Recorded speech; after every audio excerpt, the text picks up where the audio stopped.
AI is only as good as what we're asking it to do. So in a way, we're still curating what the responses are because we're asking the right questions of it. So without that kind of that first idea about, okay, I want to have 3 sections with 3 different design applications, AI wouldn't know where to begin. You have to be the one that is consistent in trying those things out. So maybe there's a sprinkling of AI that happens in the concept and schematic design stage. I think AI to be utilized for sorting is going to be huge. Something that's like a mundane task. How can we outsource that to AI? There's got to be a way. So maybe it seems more malleable to use AI like in those early stages where things are still kind of fluffy and they're getting figured out and people are noodling around ideas. It's still our idea of what the fixtures are that would be used, but the parameters that we're setting up for AI are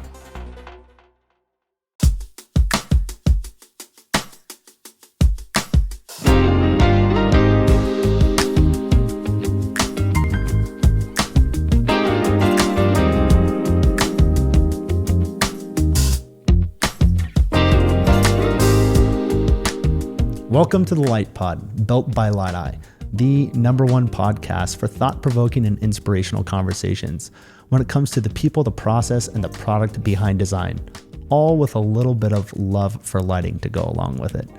I'm your host, Sam Corbel, and today we welcome Sarah Richter to the podcast studio. We're going to talk a little bit about AI, the value of what it can bring to not only the design community, but small businesses, not to mention how it can boost your creativity.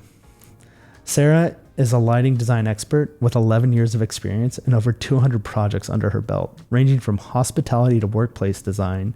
She was awarded the prestigious 40 Under 40 by the Light Collective in 2022.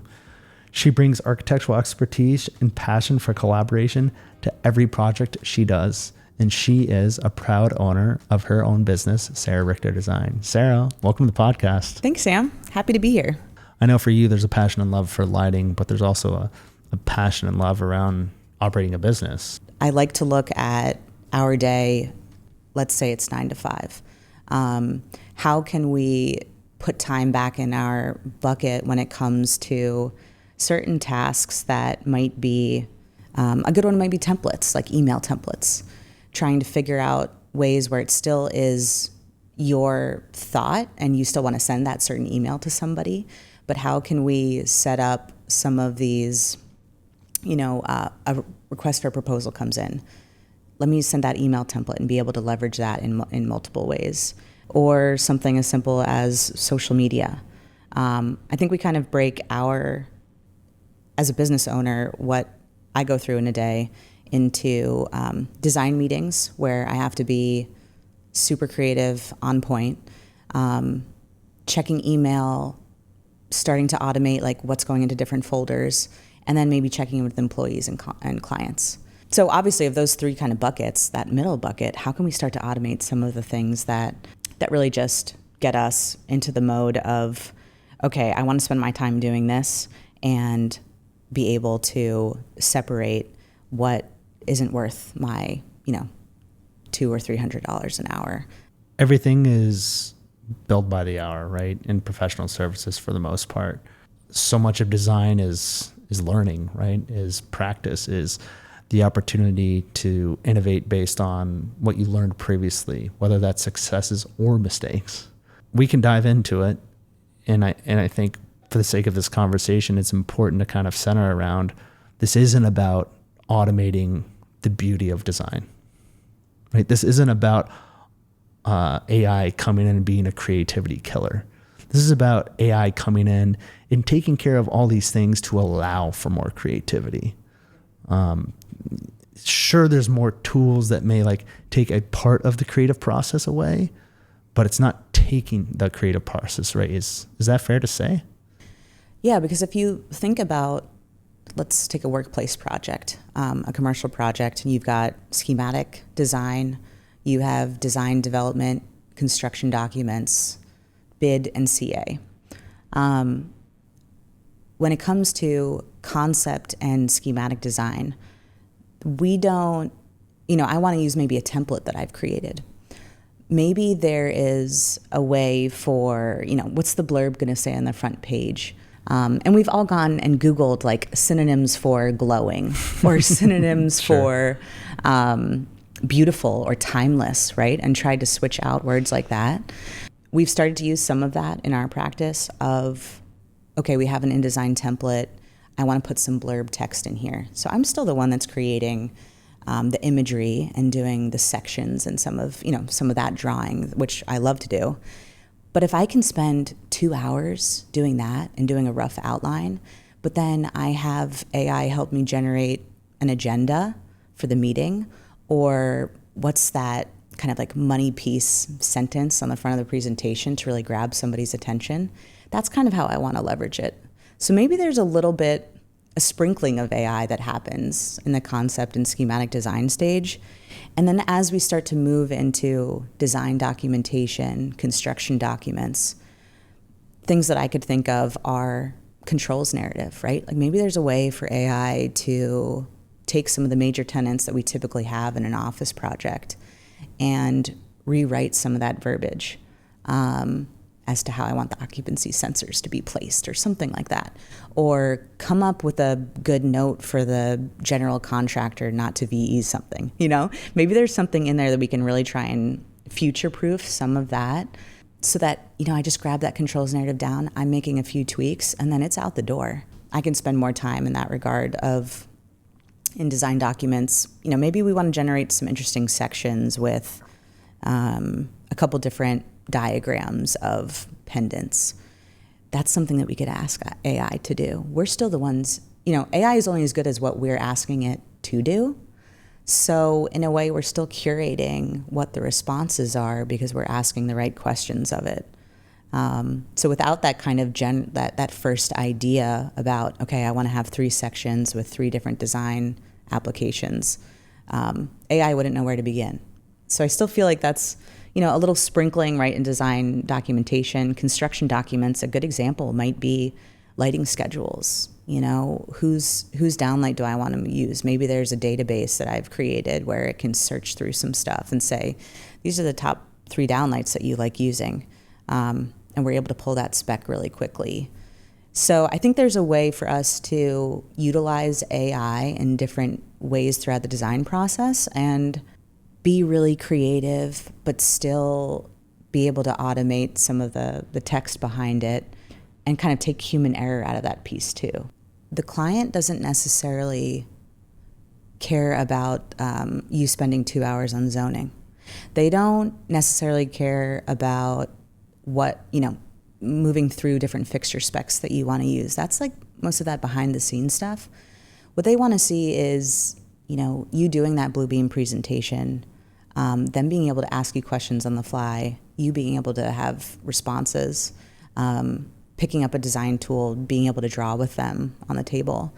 So for us, moving more of the time into that and then being able to automate more of the schedules, cut sheets, dim schedules. And I think Revit actually, when we work back and how that has changed, how we draft and how quickly we can, we draft something in 2D, we can immediately take a section in Revit and it's another 2D, but like starting to see 3D form.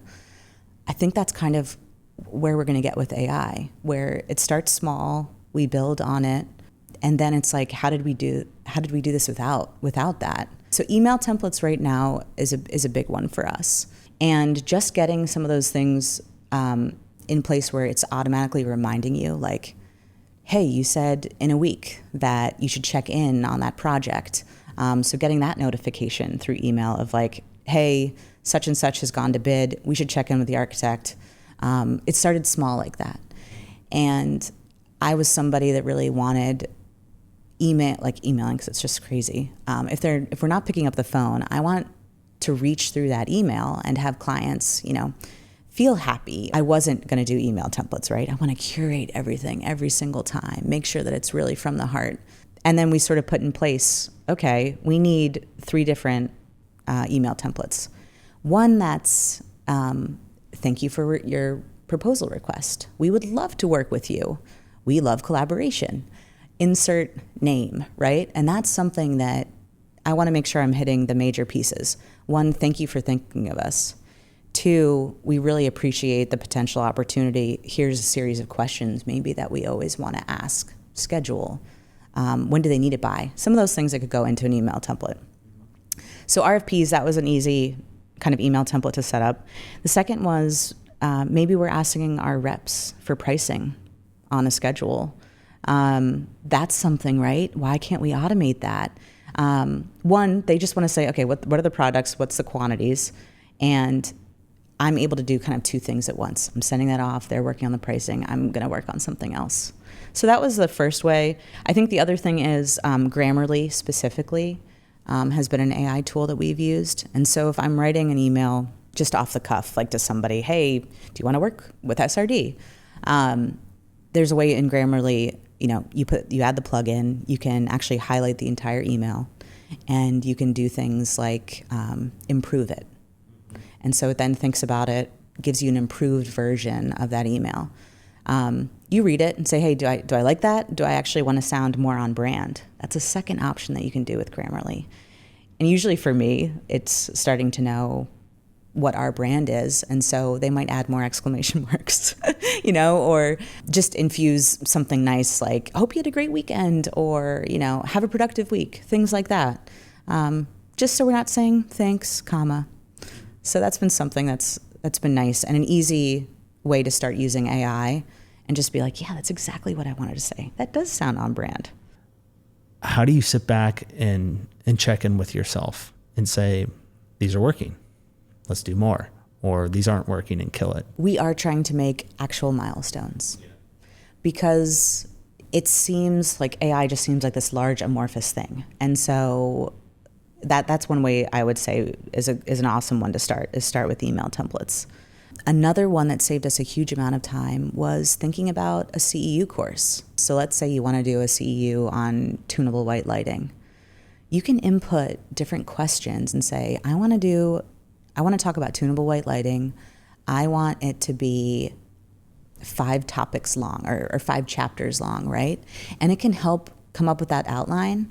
I still need to know that I need to go to so-and-so's website to look at the resources that they have in there. Or if I want to do, link this to Fitwell or one of those different sustainability things. So you still need to know where to go to be able to get the research and some of that information. But how amazing would it be to be able to sit down with AI and have it create that agenda? So you're not starting from scratch being like, oh my gosh, I have to come up with a 25-page slide deck. So that's some of the automation where I still feel like we're being creative, but it makes that task more tangible. Like, how long would it actually take you to create a CEU? It probably would be far off in the distance, but maybe this allows you to do it in 2 weeks because you've got a framework, you've got a place to start. And it just gives you some ideas, some design feedback, helps you develop a conclusion. Just some of that stuff that takes us all back to graduate school where you're like, man, if I just had that great teacher to be able to review something, AI can do that. It's about these prompts, right?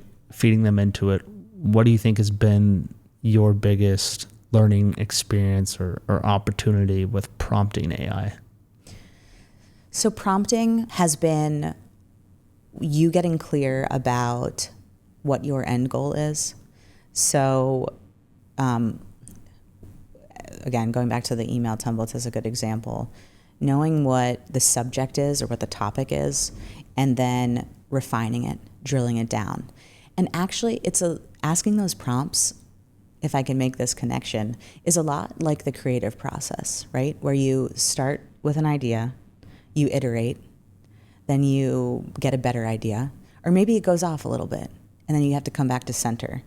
It's a similar way of thinking, just with basically having a conversation with AI. So those prompts have been, and I'm trying to think about something specific, but maybe that tunable white one is a good example where give me the facts of the top 5 reasons why tunable white lighting is better than static white. They'd probably give you 5, then you drill down and say, I really like number 4. And you drill down in that a little bit further, and all of a sudden you're like, yes, I'm talking about tunable white lighting in a hospital because that's going to make the biggest impact, and I can find so much on that. So the prompts, I think, get you back to the idea of reiterative process, and being able to really distill down into an idea that again sounds on brand and is something that's meaningful to you, because you'll decide to pick that one. And when you talk about being on brand, that's like the voice, the persona of your business. Like you said, it's SRD and how people receive that. Real time, like how long do you think it takes to get it to a place where you're comfortable using it versus iterating on it? I think our email templates are in a good spot right now. We started with those first, like I said. The tunable white CEU that we actually did, that took about 2 weeks to create, and that was a 10 to 15 page document. The third one that I've been leveraging a lot is content on the website. So writing about a specific project that we might have worked on. And then also for Canva, for Instagram and posting on LinkedIn. It's quick. It is like half an hour, maybe. And that's if I'm trying to really tell a story about 3 or 4 different project photos. So I would say it's probably 5 to 10 minutes of me thinking about what that defined, like what is the idea that I'm trying to get across? Asking AI a question. Maybe we go through 1 or 2 iterations depending on how difficult the topic is. But I think for Instagram and LinkedIn specifically, I pull those photos because I want them to be the SRD's work. So then being able to link all 3 photos, it might be something as simple as, I want to come up with a funny catchphrase about why bathroom lighting is so important. And so I have my 3 photos of bathroom lighting. Maybe I've got sconces in photo 1. Maybe the second photo has an integrated mirror, and photo 3 has like really moody and direct lighting. So do you tell the AI it has all of those things? Yes. Okay. Yeah. Like I want to come up with something funny and catchy about bathroom lighting.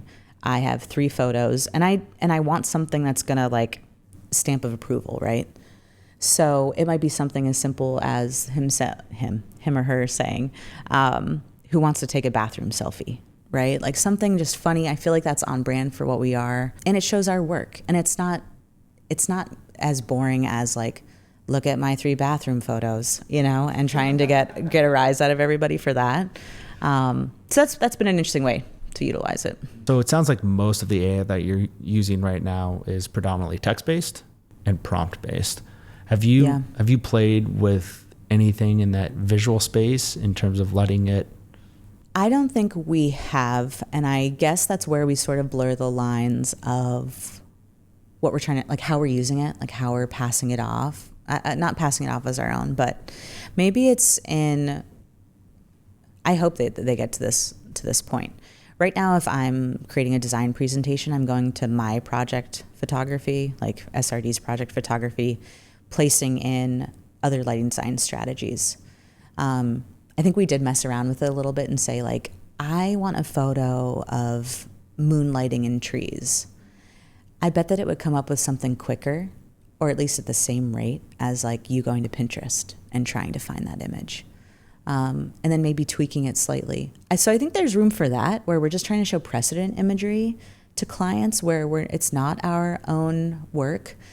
And you start to think about certain manufacturers that are using like 3D Studio Max, right, to create renderings of their new downlight in an office space.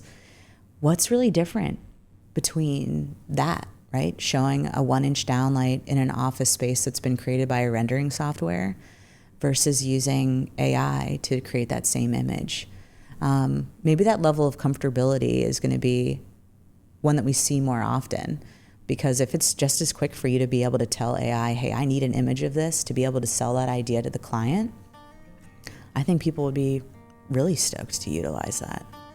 There's a window of opportunity here to just do a lot of experimenting, but also if you're willing to, like, just admit, oh, well, we're just testing out AI at our company, and like, thanks for giving us feedback on like how that probably didn't work.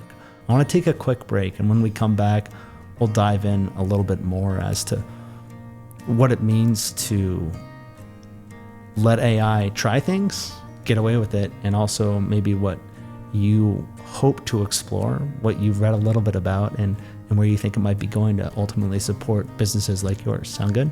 Sounds great.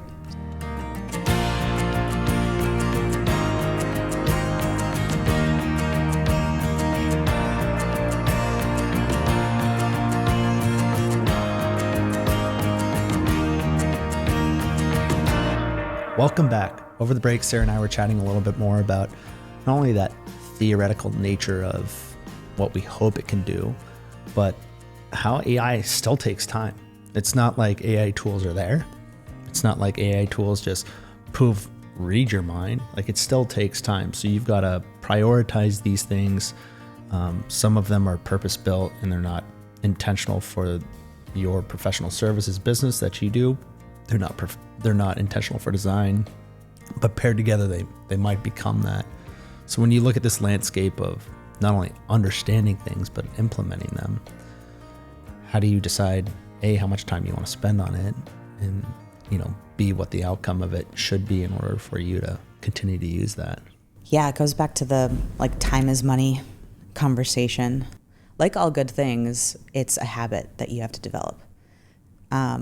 So if you are going to implement something like templates or an InDesign template for a presentation with body text and things like that, you have to be the one that is consistent in trying those things out, using the email templates, figuring out why they're either working or they're not working.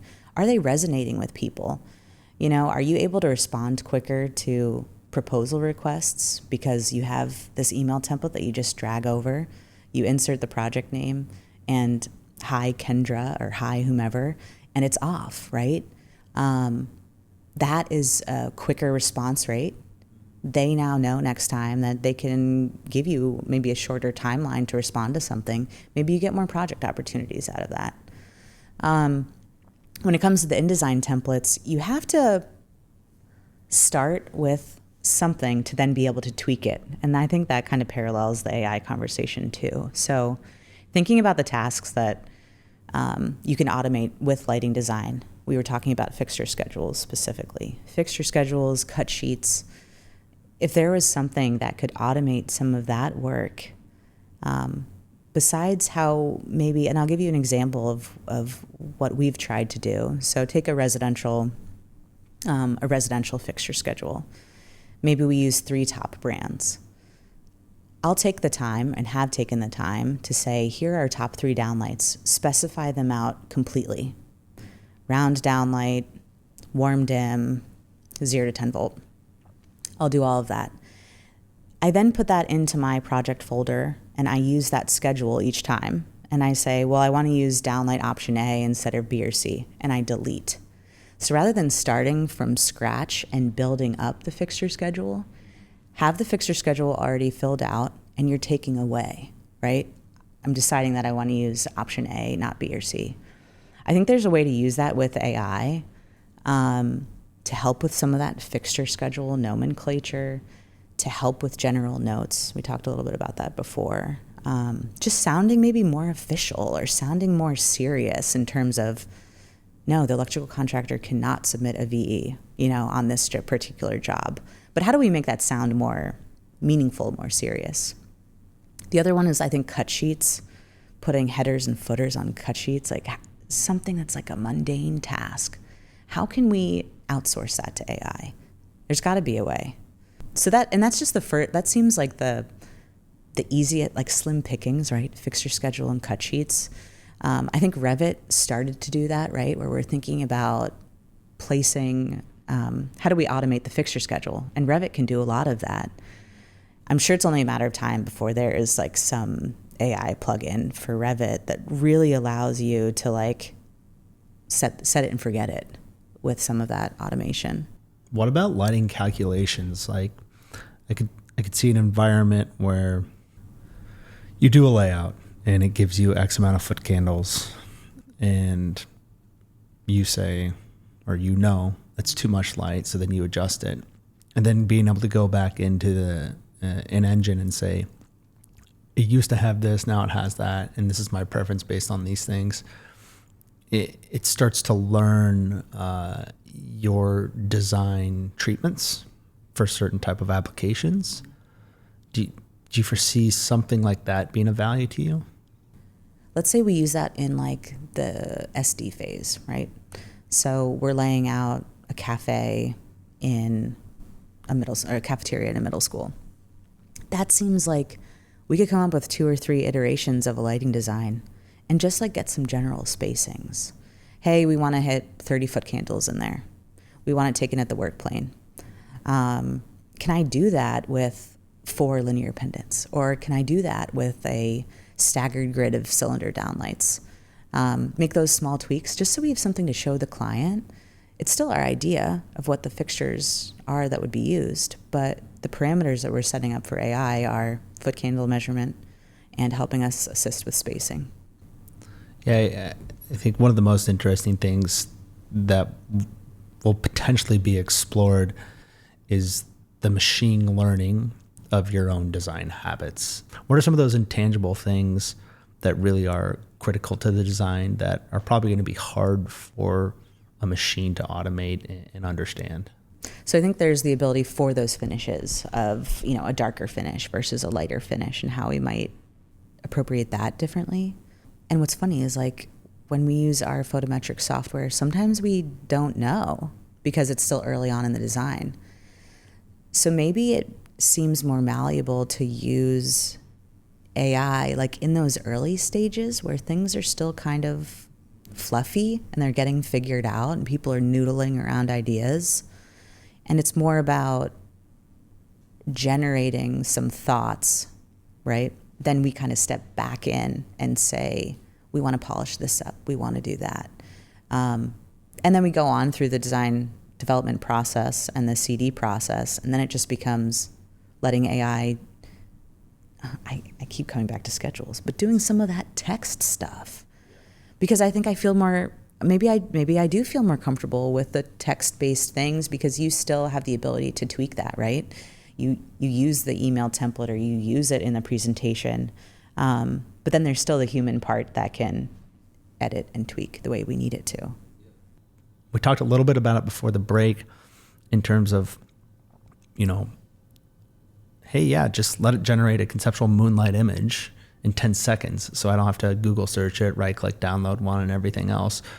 Have you guys had any success early on with creating some of those conceptual things in your design packages, or like has somebody validated it for you by it's been out there and they didn't even, skip a beat on the fact that that was actually completely generated?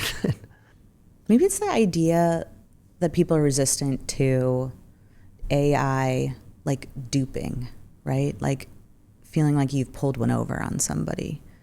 And like I said, I think that's like probably why like gateway, like wise, we've like started with text and some of those. I'm a huge proponent of hand drawing and using, drafting softwares, but using them together so that there's still that human aspect of it. We have used AI in that like moonlighting example where we actually used it to say like, give me a photo of bad lighting in a corridor, downlights, dark spots, where I feel like there's plenty of places that we could go to take those photos, right? Yeah. But when we're trying to get an idea across, sometimes like we always say like good lighting, it feels right. So sometimes they don't notice it. We usually notice like the bad lighting. And people can say, hey, yeah, there was like a little bit more greeny light, or it was a little bit, too pinky, or lack thereof, right, as you're walking. We've used AI to generate those bad images that we know exist out there, to be able to shift the client's focus from like, well, we don't want that. That's the perfect image of what we don't want, and it steers them towards our idea. Whereas the idea that we have would be something that we create through that Revit and hand drawing process. So it almost pushes, using AI to like push away from what you don't want to do towards what it is. And it's like, that's obviously the lesser evil, right? To leverage that way. I love this because it's just like it's a tip of the hat to creativity, right? You have to be creative with how you use these tools.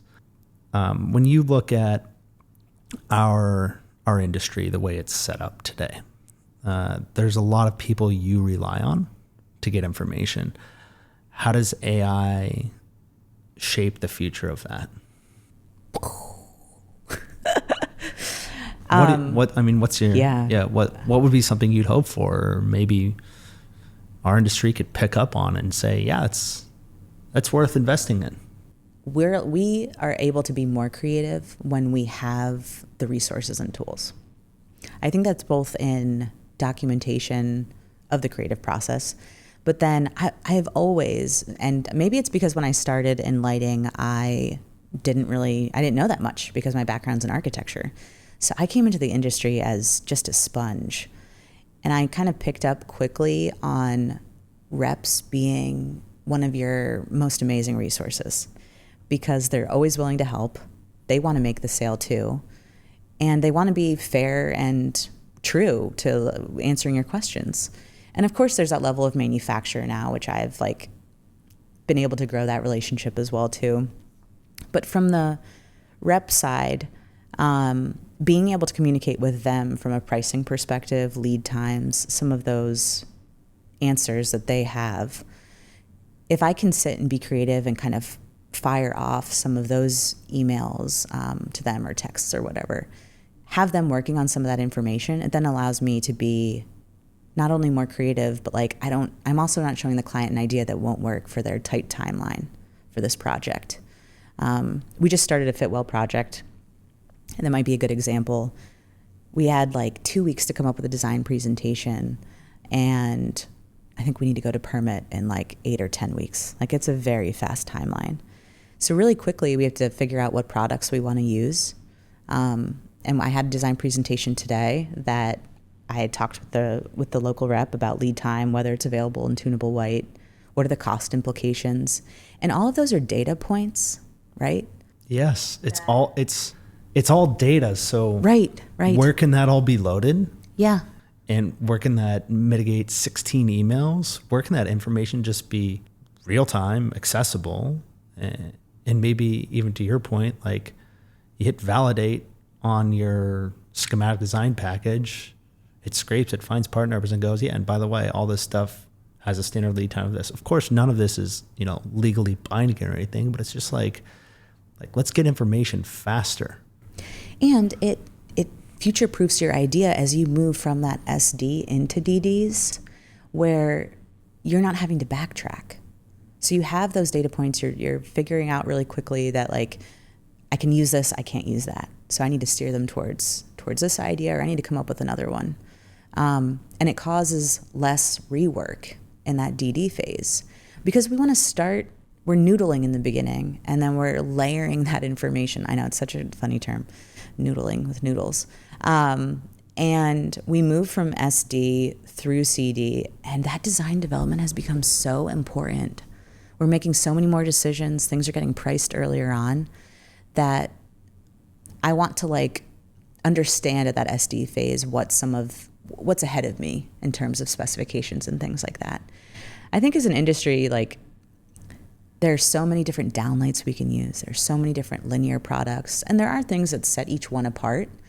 But yeah, if there was a database where you could sort through very easily, trimless, what has got a UGR, some of those really important, again, data points. It distills down to the 5 or 10 things that you could use. You still have 5 or 10 things you can use, but they all have trimless fixture, adjustable wall wash, downlight. So it's going to be, I think AI to be utilized for sorting is going to be huge. I think another one is, we were just talking about the lighting handbook. I remember that getting plopped on my desk the first week of being a lighting designer. If that were a digital resource, why could we not use AI to leverage some of the code? Hey, is this thing from 2020 really the latest and greatest for Montgomery County? That would be incredibly helpful and such a time saver. And we know that it's good information because AI is searching through this database of all the latest and greatest information. That seems like it could be an easy one. As a specifier, time is money for you. The reps and the manufacturers are a big part of what you guys do. What do you think the number one thing each one of them can do around AI to help you be better at your job? Just one. I know there's a list, but just pick one for each one of them. We'll see who's out there and who's listening. Yeah, who's listening. For the reps, I think AI is something that they can get behind with educational opportunities, because they don't only call on lighting designers, but quite often they call on our clients as well. If they level up their game and what they're talking to our clients about, that inherently helps us, right? Because they might be showing them a certain product, or they might be saying, okay, you guys have been working on a lot of well projects or lead things, and educating. By educating, it'll allow us to do our jobs better because we're not the first ones bringing this topic up to them. From a manufacturing standpoint, I think it's getting maybe it's in cut sheets, actually. Maybe it's in cut sheets, but that database, like making sure that the information that needs to be there is out there. And if there is something that's missing, and I'm thinking cut sheets, but like if there's something on their website, a lot of people are adding those resource tabs with a lot of white papers, but maybe it's a better search engine or something that's more widely accepted amongst different manufacturers that allows us to find what we need faster. But from a white paper standpoint, not going to your website and trying to find a 4-inch downlight, because I think we can all do that. You know, it's like just taking it that like next step further of raw data that we all need. Well, this conversation has been anything but automated. It's been very human, and I really appreciate it. Before we let you go, I just got to ask, like, is there any one great story that just makes you chuckle about like the first time you tried to use AI and you were like, oh, try again? Well, it's actually funny because I definitely have tried to use it with social media, with Instagram, getting our brand across.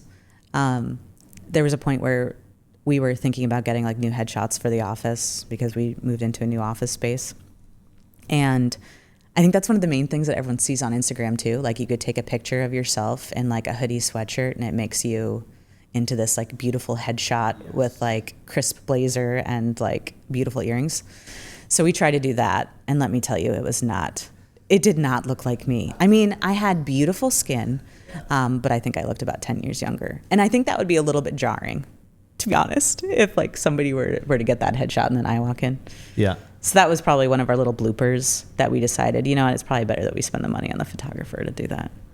It's input and output based for the most part. And if we as an industry can focus around the data side of that and automating the mundane stuff, we'll all be better off for it. If people have questions, if they want to get in touch with you, they want to follow up, or they just want to geek out on AI more, what's the easiest way they can get in touch with Sarah? Yeah, you can find me on LinkedIn, Sarah Richter. We're pretty heavily involved like on that Instagram side. So Sarah Richter Design is our Instagram handle. I think that has a really good kind of behind the scenes of what we do and talking about our creative process. And who knows, maybe there'll be a little bit about AI on there soon. We'll see. Well, we'll certainly make sure that this podcast is featured on that Instagram page and LinkedIn as well. Sarah, thank you so much for your time. Enjoy Enlighten Americas here in San Diego. Have fun connecting with a bunch of other lighting enthusiasts just like you. We'll talk to you soon. Thanks, Sam. See ya.